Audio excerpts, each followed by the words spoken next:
O programa Caminho da Universidade tem a satisfação de trazer para a entrevista o eterno ferroviário, senhor Altamiro Lisboa. Afinal, dia 30 de abril, dia do ferroviário.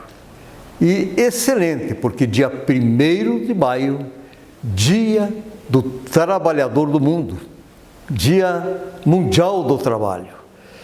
Vamos associar essas duas qualidades, porque todo ferroviário é um verdadeiro trabalhador.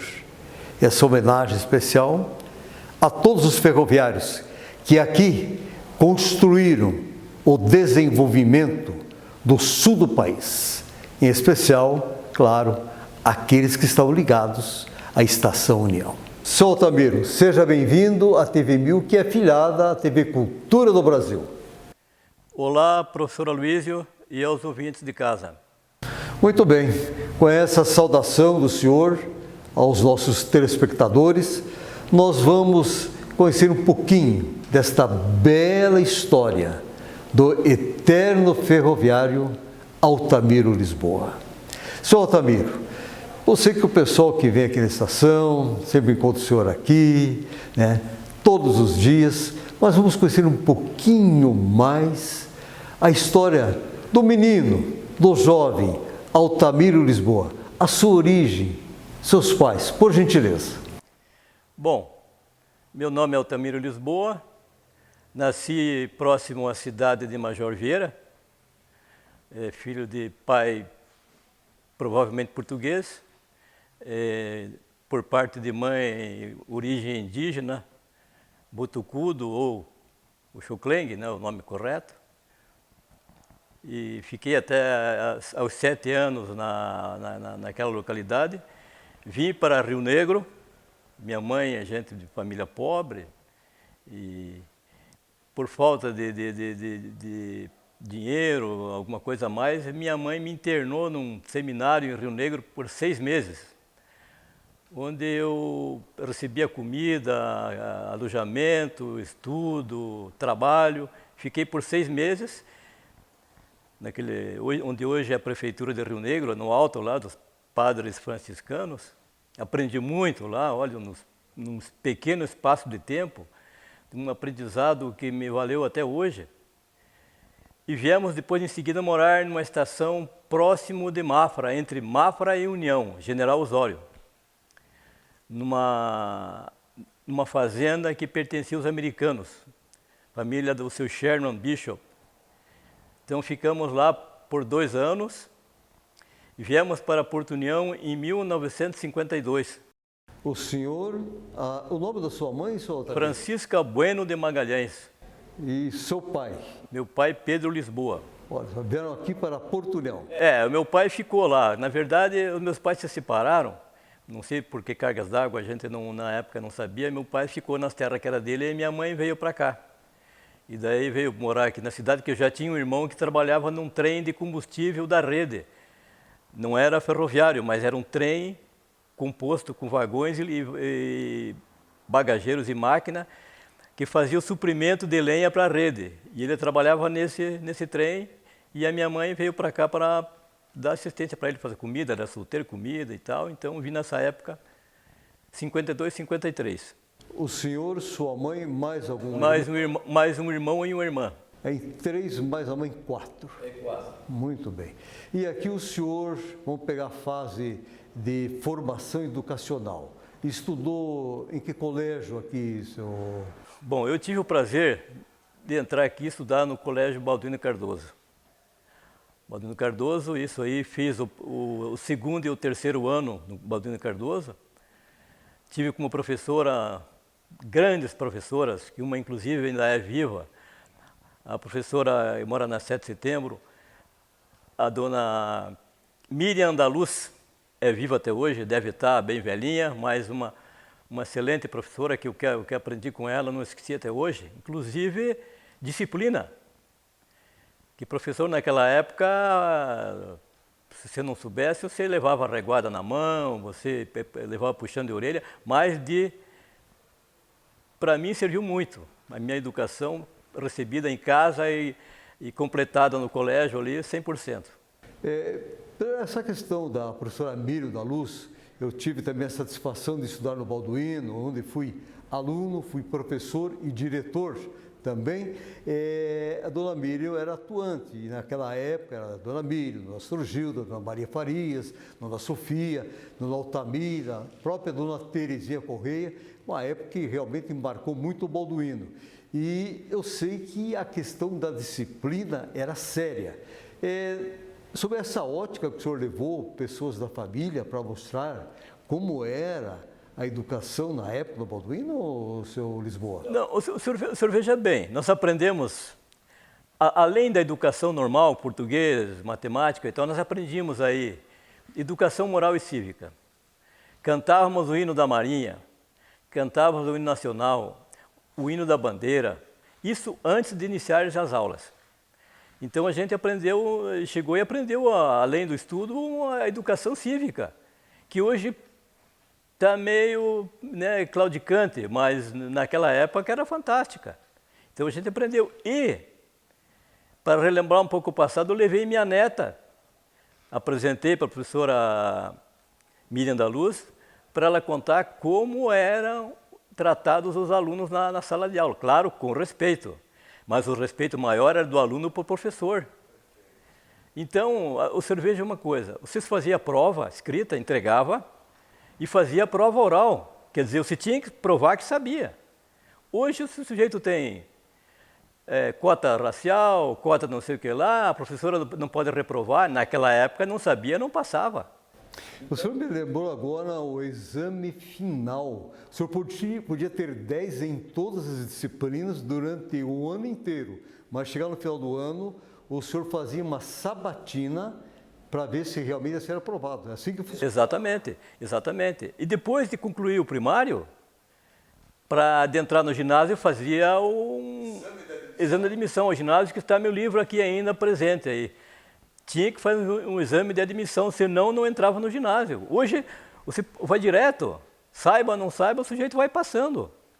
Quer dizer, não quero ser aqui o crítico do sistema de ensino, mas é muito frouxo. Então...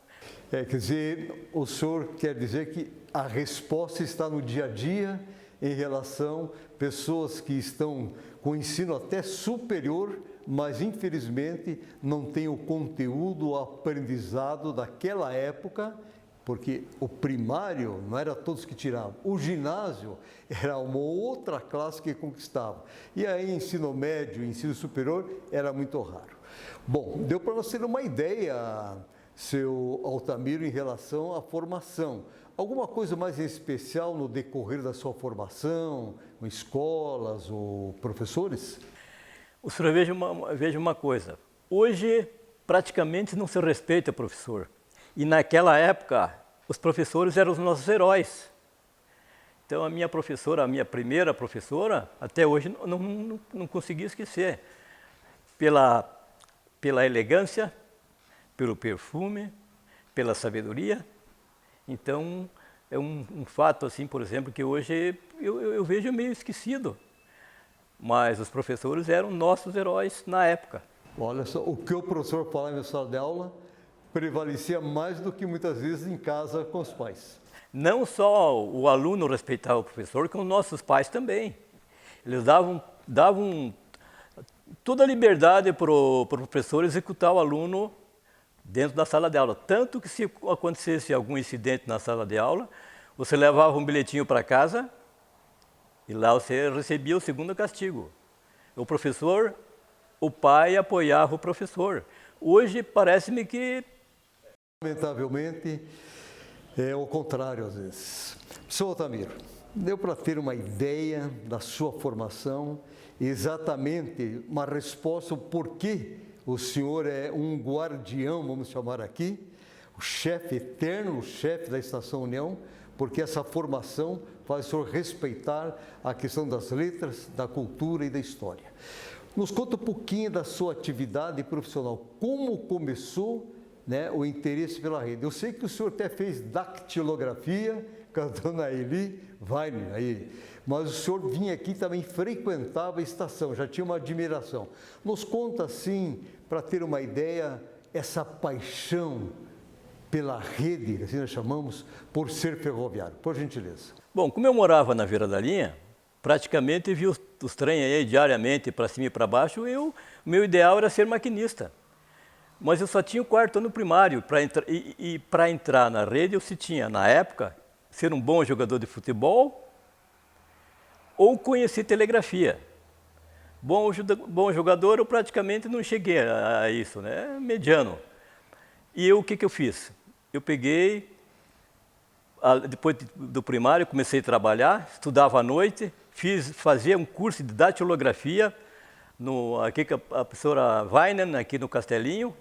Para você ter uma ideia, era tão concorrido esse curso que eu só consegui vaga no horário das 6 às 6h30 da manhã, de segunda a sexta, das 6 às 6h30 da manhã. Era muito concorrido na época. Então, e daí, como eu queria entrar na empresa, eu comecei a praticar telegrafia dia 1º de março de 1964. Eu praticava a datilografia das 6 às 6h30 e vinha para a estação aguardar um telegrafista, seu Maneco, que era um senhor moreno, assim, elegante, ele que me ensinava telegrafia, das 7 às 7h30, para mim conseguir entrar na rede. Mas daí teve um episódio que me marcou muitíssimo, inclusive.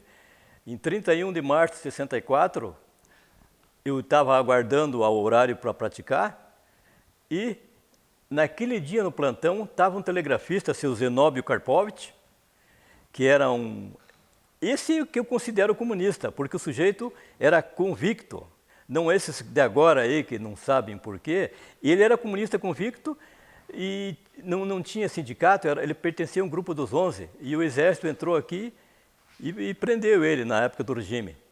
E eu fui o testemunho ocular da história. Inclusive, aquele dia foi o último dia que eu pratiquei telegrafia, daí não pratiquei mais.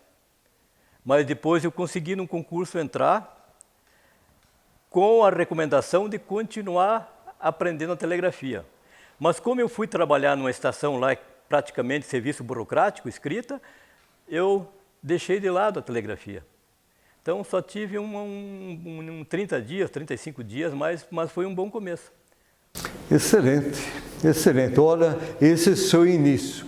Nós vamos encerrar o primeiro bloco, seu Altamiro Lisboa, e eu já vou questioná-lo para o segundo bloco. E a pergunta é a seguinte: o que é ser um ferroviário na sua concepção? Porque não vi alguém igual tanto quanto o senhor, saudoso Paes. Esse amor pela ferrovia aqui, em nossas cidades do Brasil. Mas o senhor vai nos falar no segundo bloco. Estamos conversando com o eterno chefe da Estação União, aqui de Porto na Vitória, senhor Altamiro Lisboa. Final, 30 de abril, dia do ferroviário, e dia 1º de maio, dia mundial do trabalho. É rapidinho, já retornamos.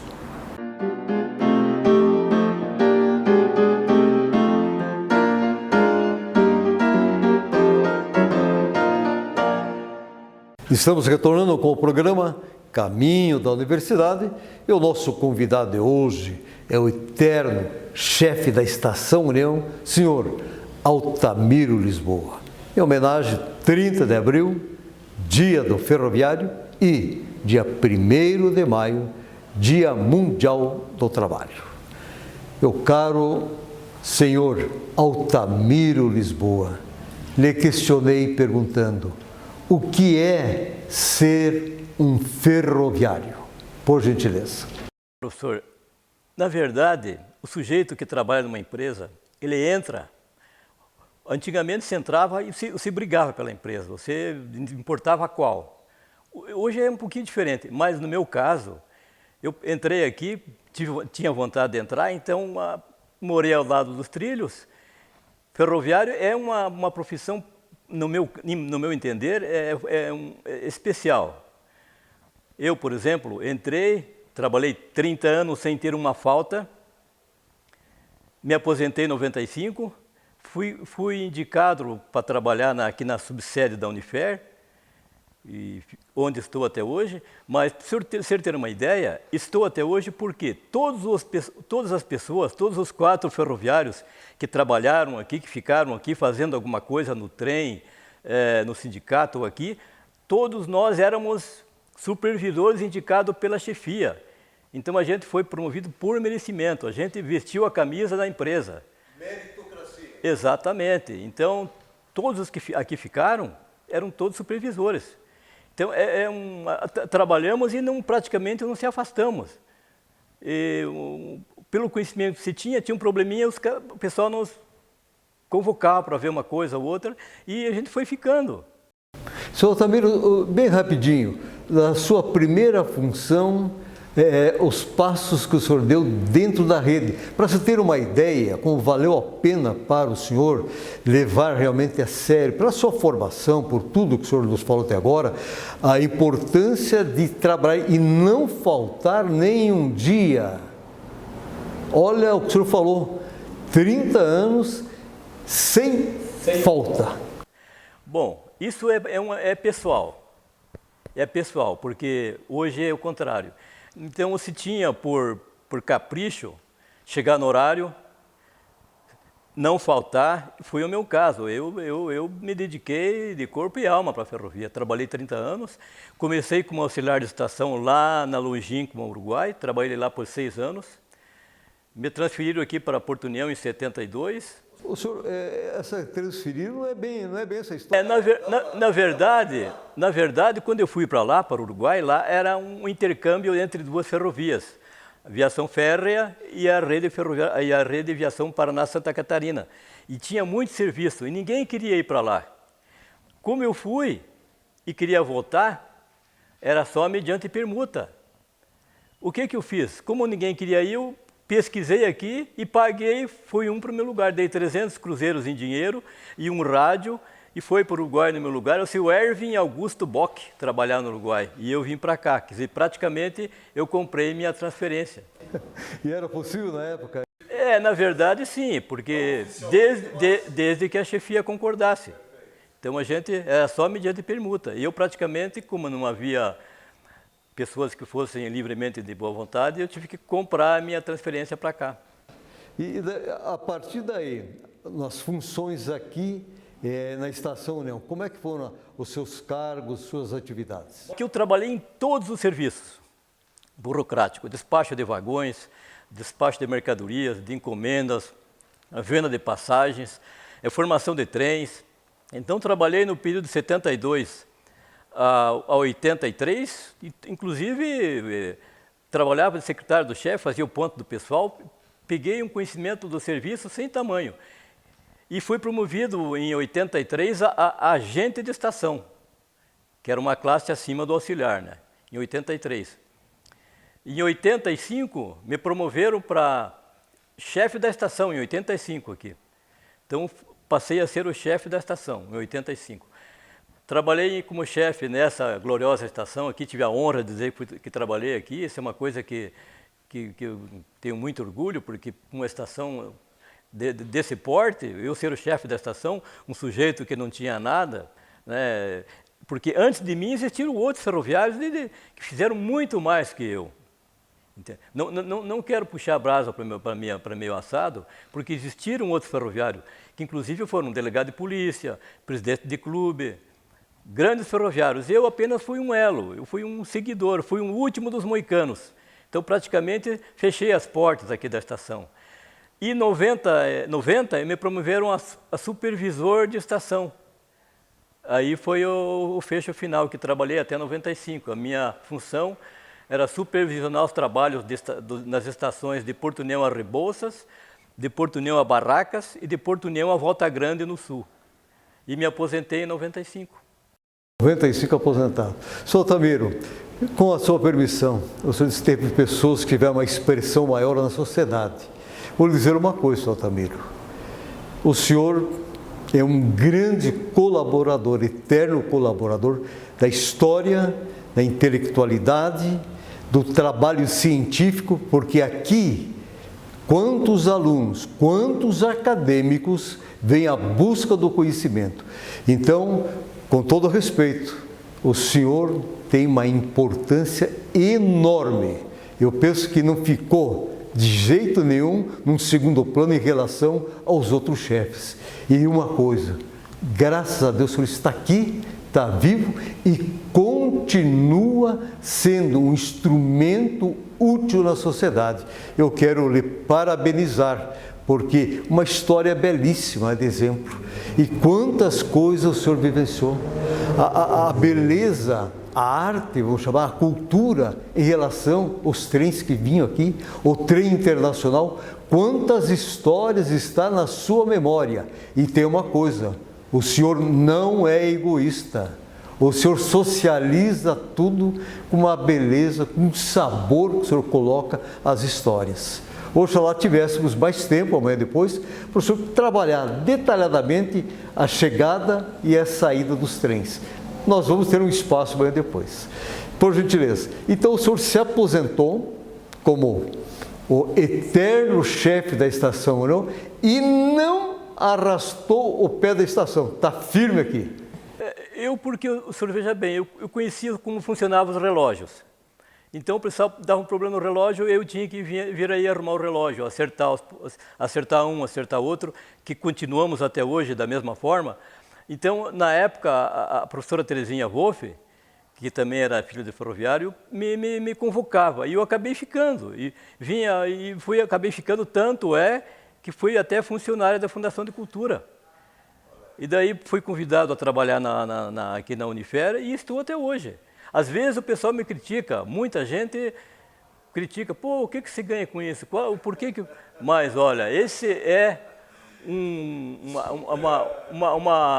como se diz assim, um sabor especial de eu estar aqui dentro. O dia que eu não estiver mais aqui é porque eu morri.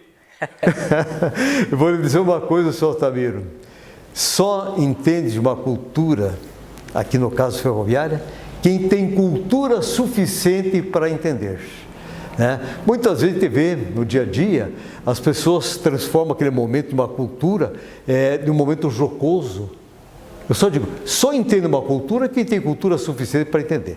Vamos trabalhar um pouquinho sobre essa agência aqui, essa sub-agência aqui de aposentados. O senhor que está no comando hoje, né? Na verdade, o titular era São João da Igreja. E daí, como ele tinha um problema de locomoção, tinha um problema lá para andar, eles me convidaram para assessorar ele. Então, ele era o titular e eu era o vice. E daí foi ficando, daí ele foi se afastando e eu assumi a agência e estou até hoje. É uma associação de aposentados, para você ter uma ideia, em Curitiba, a grande maioria, 98% dos ferroviários são associados da Unifer. Engenheiro, escriturário, guarda-freio, agente de estação, que tem uma finalidade de deixar o ferroviário bem informado, pagar uma mensalidade para ter um abatimento numa consulta médica no hospital e o principal é não se afastar do meio, procurar sempre estar junto com o grupo, que é uma classe ferroviária que hoje ainda poucos se afastam. E essa é a maior finalidade da Unifer. Muito bem. Seu Altamiro Lisboa, nosso tempo está se esgotando, mas eu preciso aqui deixar claro ao nosso público do seu valor. O senhor, alguns anos atrás, recebeu o título de comendador, recebeu a comenda Pinhão do Vale pela Academia de Letras do Vale do Iguaçu, como forma de reconhecimento pelo seu zelo, pela cultura e pela história. Eu fui testemunha ocular de um fato também que o senhor recebeu mais um título aqui do nosso 5º Batalhão do Exército Brasileiro, amigo do batalhão. E eu fui testemunha porque estava acompanhando essa visita o general Penteado de Curitiba. Ele fez questão de conhecer os pontos turísticos, não teve horário para retornar a Curitiba. Foi assim, espetacular a posição do general Penteado aqui. E que ficou combinado que o senhor ia falar um pouquinho sobre a história dessa belíssima arquitetura dessa estação. Mas o que nos emocionou? Quando o senhor se apresentou, o general, batendo a continência, dizendo toda a sua questão, posto, número e tal, o general ficou encantado. tinha mais generais juntos, tinha coronéis, o pessoal ficava de queixo caído e aquilo fez com que o senhor merecesse todo o respeito do Exército Brasileiro e o senhor acabou recebendo esse título de amigo do batalhão.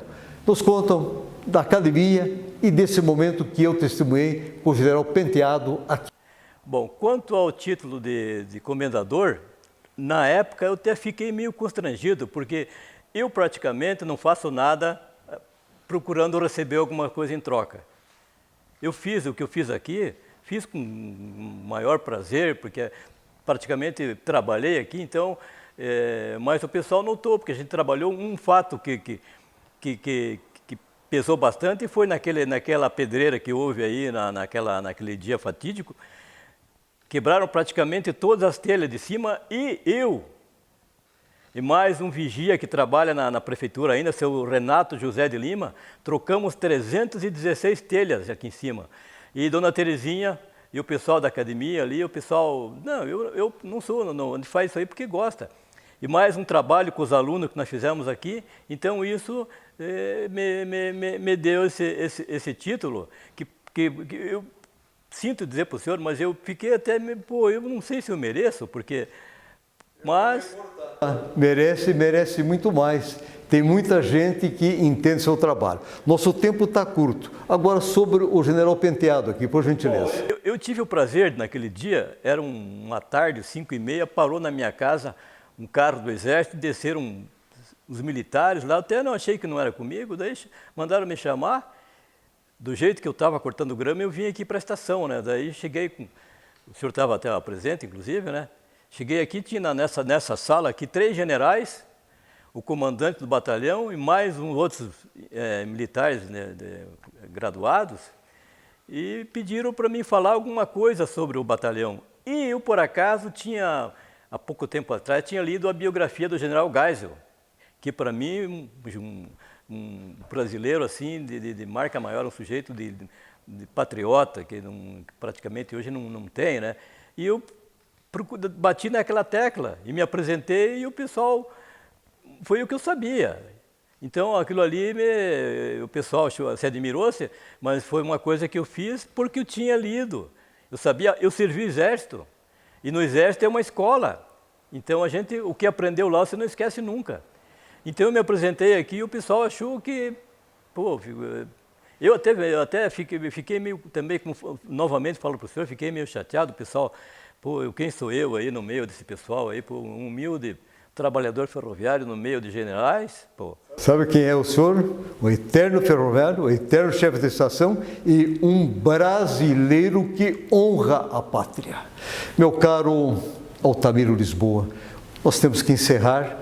Por gentileza, a sua mensagem aos nossos telespectadores. Bom, eu desejo a todos os ferroviários longa vida, porque é uma classe praticamente que está se extinguindo, mas enquanto eu tiver forças, enquanto eu puder, aqui estarei. Seu pai está aqui no meio. Exatamente.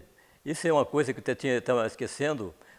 Grande parte do que foi feito aqui, grandes fatos, grandes acontecimentos, se deve muitíssimo ao seu Antônio Xavier Paes, que era um sujeito fora de série, um sujeito que resolvia qualquer problema. Então tinha um probleminha lá, eu não conseguia, ele lá resolvia. Então era um sujeito que não merecia o final que teve, mas bem lembrado pelo senhor aí. Muito bem. Seu Antônio Lisboa, em nome de toda a equipe, queremos agradecer ao senhor. O senhor representa todos os ferroviários e muito bem representado aqui. Muito obrigado pela sua presença. E eu tenho colocado semanalmente o seguinte, que não existe problema sem solução. Quando você acredita no poder da palavra mágica, educação. Até a próxima semana.